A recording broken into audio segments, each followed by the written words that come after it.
turabasuhuje mwese kandi tubahaye ikaze muri uyu mwanya tugira wo kuramya Imana no kwihimbaza kuri Kingdom Family yacu. Mwigire hino dufatanye guhimbaza Imana nk'uko bisanzwe. Rero reka tubanze dusabe Mama Gila adushyire imbere y'Imana ubundi tubone kuririmba. Senga Imana yacu, Mana ikomeye, tugushimiye ko waturinze, tugushimiye ko wongeye kuduha umwanya mwiza wo kukuramya no kuguhimbaza. Natwe tugiye kubikora tubikuye ku mutima, bikunezeza uri mu ijuru, kandi icyubahiro kigaragara mu isi no mu ijuru icyubahiro kibi cyawe. Ngaho ngwino ubanze utweze udutunganye, twereze gukora umurimo wawe, maze utwishimire. Amaraso ya Yesu atweze cyane. Ngwino ubane natwe muri uyu mwanya, ibyo tugiye kuvuga, ibyo tugiye kunyuza mu ndirimbo, reka bibe inkota igenda ikajya mu mitima y'abantu, ikagira ibyo ikuramo, ikagira ibyo itunganya.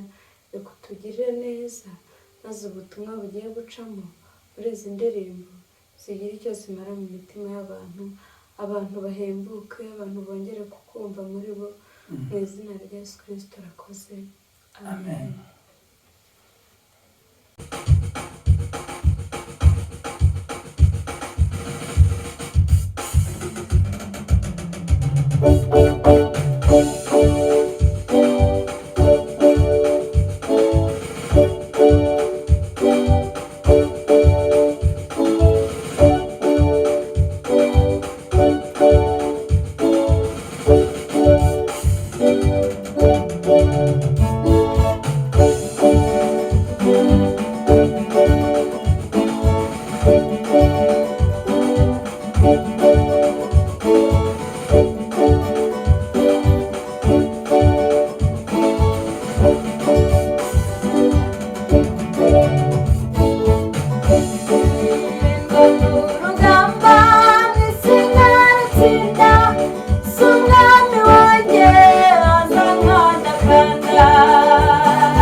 sawa.